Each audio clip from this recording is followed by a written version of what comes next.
Hindi pa sa high blood, mas matindi pa. Di ba?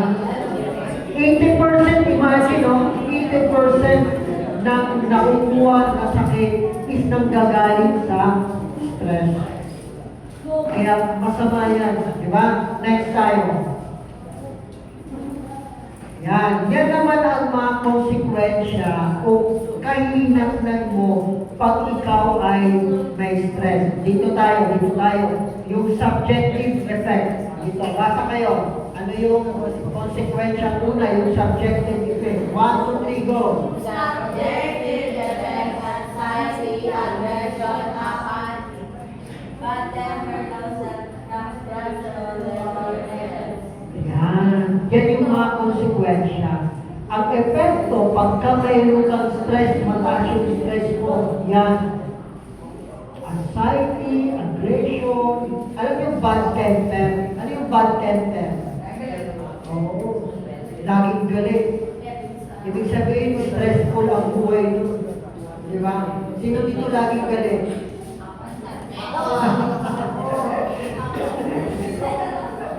Ibig sabihin, stress ka na. Dito tayo sa pangalawa. Behavioral effect. 1, 2, 3, go. Behavioral effect, emotional outbursts, drug use, excessivity, and smoking. Yan. Yung mga talagang wala pa naman siguro dito naninigarilyo sa atin. Ano?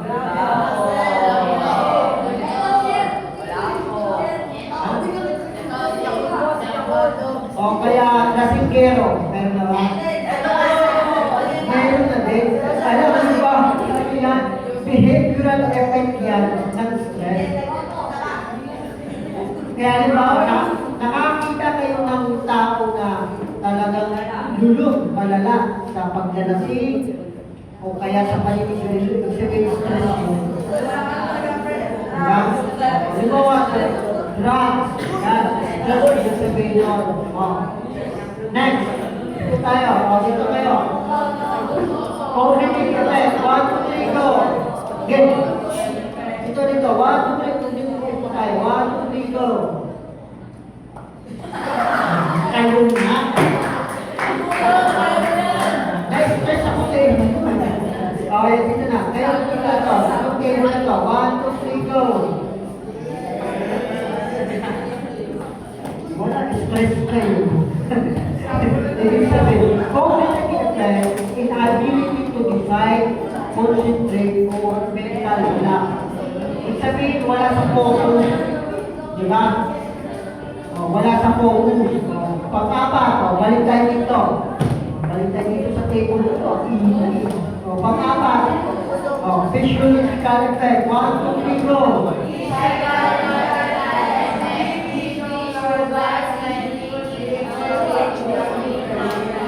Yan. Kaya mahirap pagka naman na-stress ka, yung BP mo tataas. Magiging diabetes ka rin. Diba? Mahirapan kang umita. Huli. Panglima, yung consequence ng stress. Panglima, organizational effect. 1, 2, 3, go. Wala. Yung ibang sabay-sabay. Dito. Okay, 1, 2, 3, go.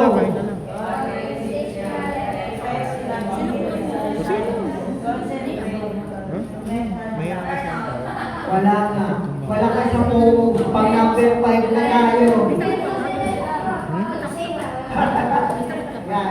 Organizational effect is sabihin or industrial relation. Bakit wala pa naman kahit yan eh? Kasi wala pa naman mga trabaho. Pero mostly, pagka-stress, laging absent.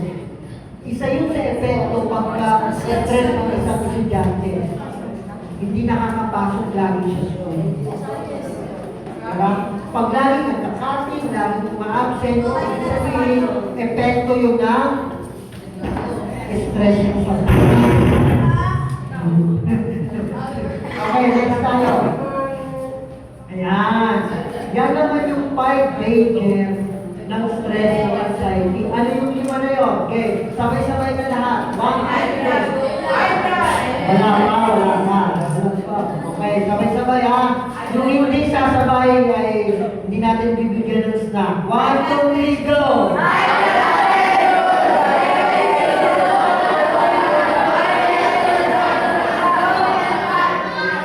Oh, nagpapatunay lang yan, gutom na kayo. Huwag kayo mag-alala, di ba? May pagkain kayo.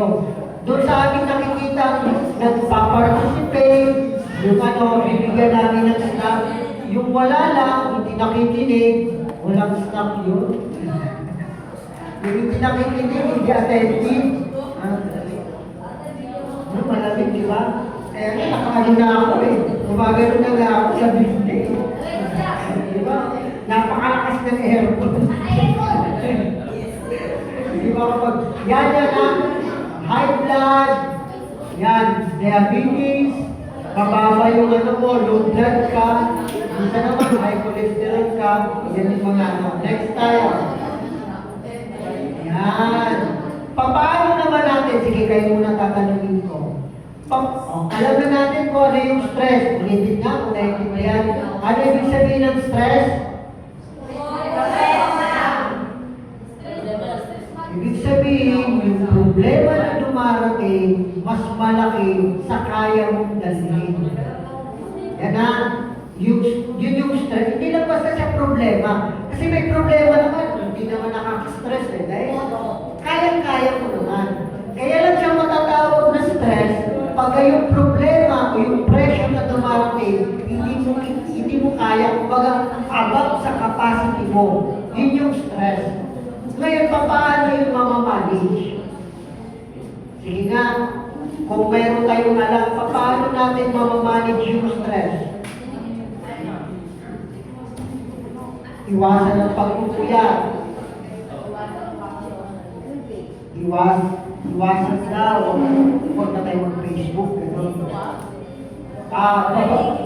Yun, bawasan. Minimize na. Yun. Diba? Gusto ko eh. Hindi eh. Diba? O, palakpakan naman.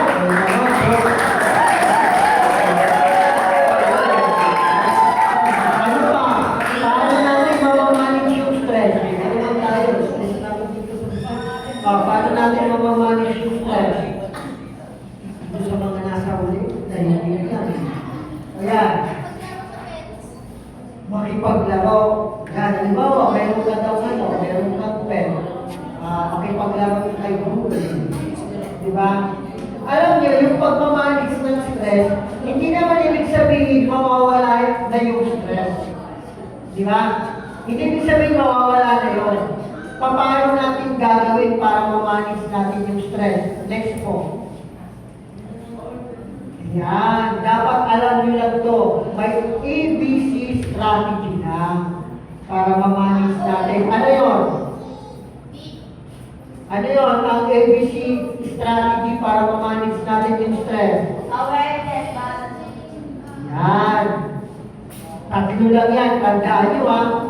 Una, awareness.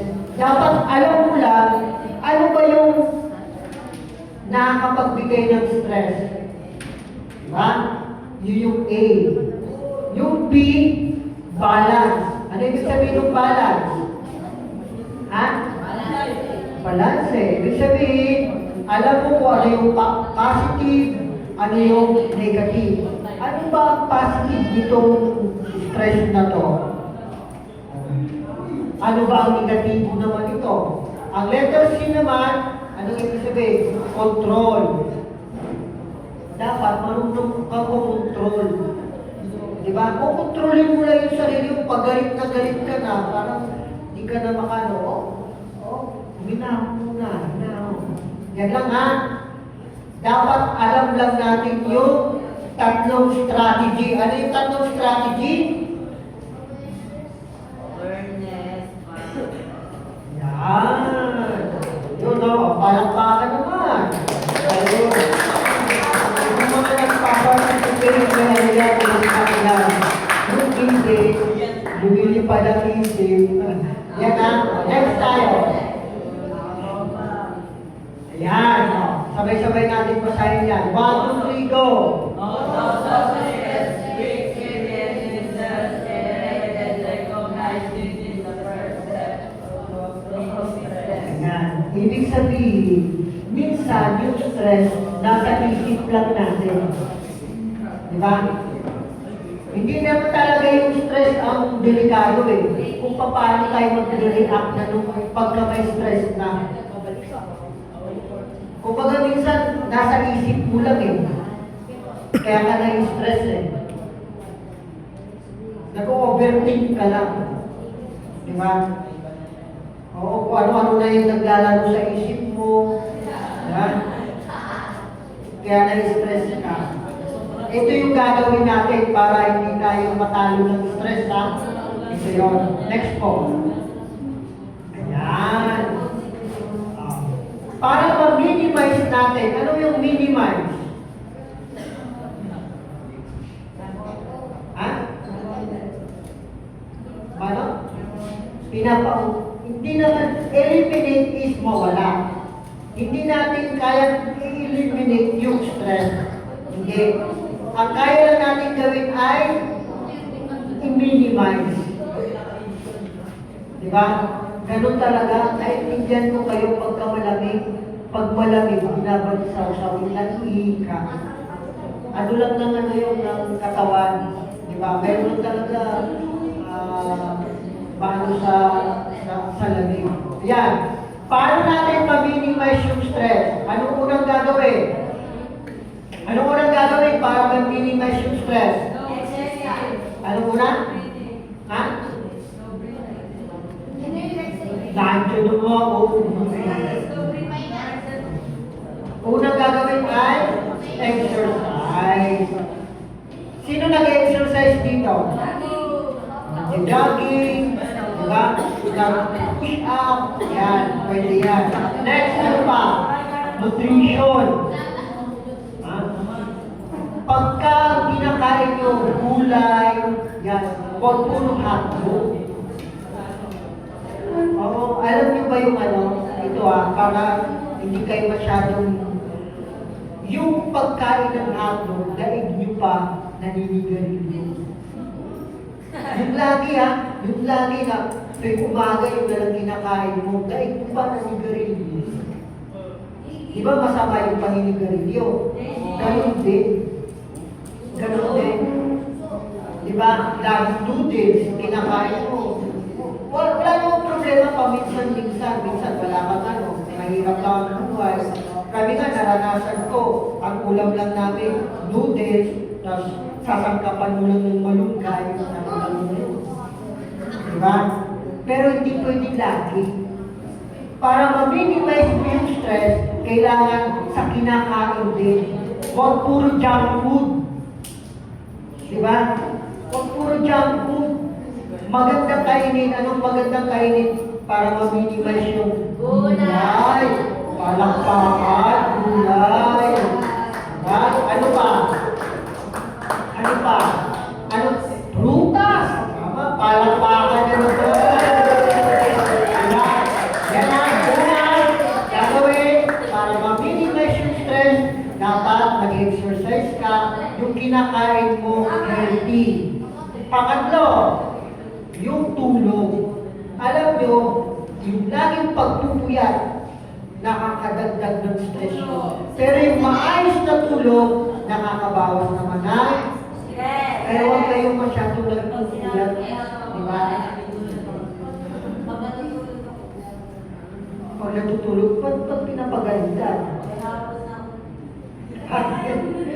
Ang tulog talaga ay gabi.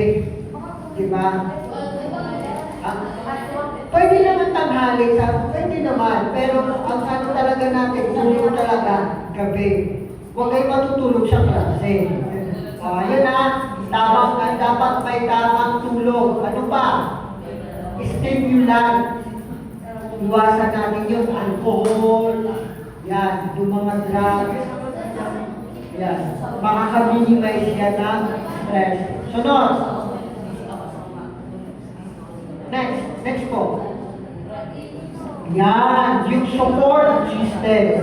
Yung, alam niyo yung kaibigan, meron kang masasandalan, meron kang mahingan, pag may problema ka, nakakabawas din ng stress yun. Ano ba? Nurture. Yan. Pag nurture, ibig sabihin, alam mo kung hanggang saan lang yung kaya mo.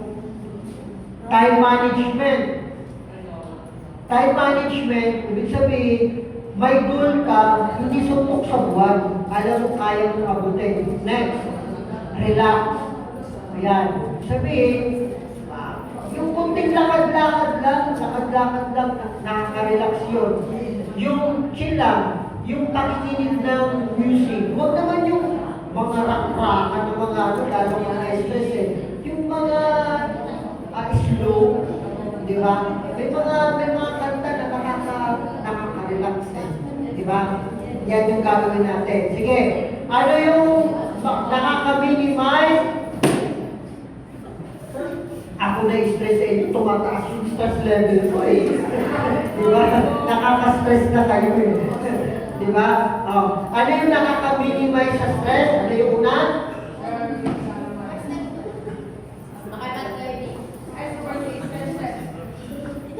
Stress talaga.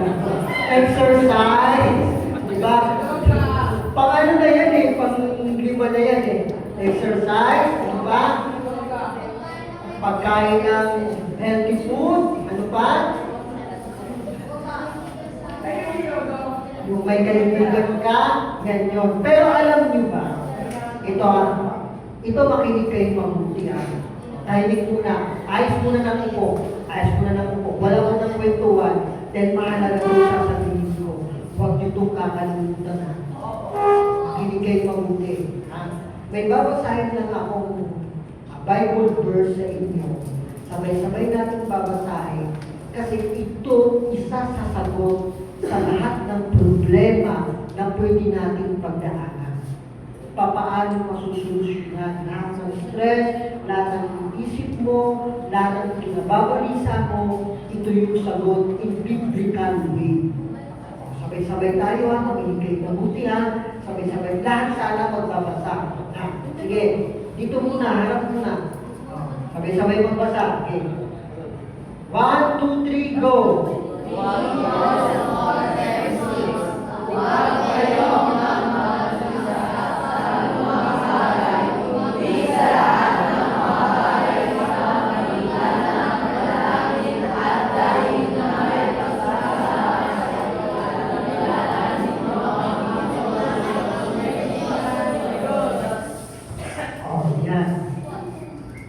Papaano, ano ang sagot sa anxiety o stress o balisa?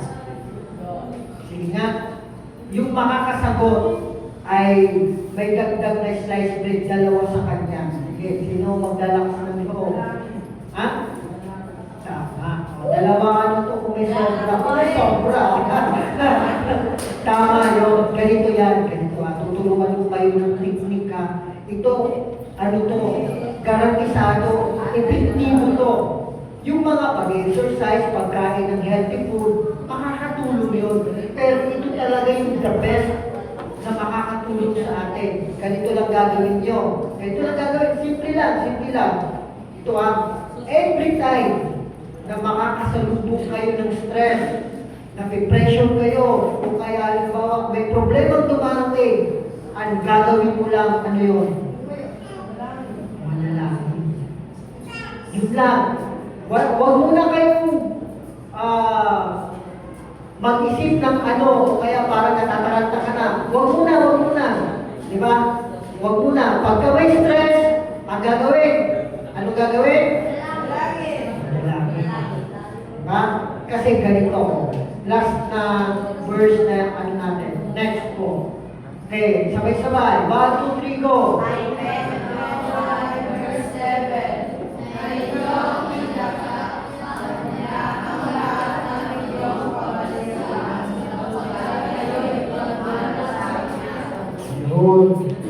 Kanino natin ilalaga? Kunting ano lang, halimbawa, may isang ka. Panginoon, tikit lang. Panginoon, hindi ko po alam kung makakapasa po ako. Tulungan mo sana ako kahit pa paano makasagot. Diba? Halimbawa, Panginoon, may problema po ako eh. bigat na bigat po yung dibdib ko, naninigig po eh. Bahala ka na po. Tulungan mo po ako. Sana wag po akong bumigay. Mas bigyan niyo po ako ng solusyon para makayanan ko po itong problemang lumarapit sa akin. Hinihiling ko po ito sa pangalan ng aming Panginoon sa Kristo. Ganun lang. Every time, may problema ka. Di ba, may problema ka sa bahay. Nagkaaway yung magulang mo. Panginoon, sana po. Huwag na po silang mag-away, sila mama, sila si papa, maging payapa ka sana. Eh, wala kayong pambayad. Sana po, ama, magkaroon po kami ng pambayad. May pera po saan na malapit. Tingnan mo, may Diyos na magmamalasakit sa atin. Every time, di ba minsan, pagka may problema, sino tinatawagan mo? Ma, pa, o kaya minsan, kaibigan, tulungan mo naman ako, di ba? Humingi tayo ng tulong sa kapwa-tao natin. Hindi natin naiintindihan, mayroong unang-una na dapat natin lapitan. Sino yung una natin dapat lapitan? Siya una lagi. Bago ka lumapit sa kaibigan, bago ka lumapit sa kahit kanino, siya una. Manalangin. Garantisado yun. I-practice nyo lang. Pag may problema, huwag ka munang mataranta, huwag kang masamba. May sagot yun. Dahil ang Diyos, siya ang sagot ng lahat ng problema natin. Okay? Salamat no. At sa inyong pakikinig, sana next week ay makabalik po ulit tayo. Pero ba kayo natutunan?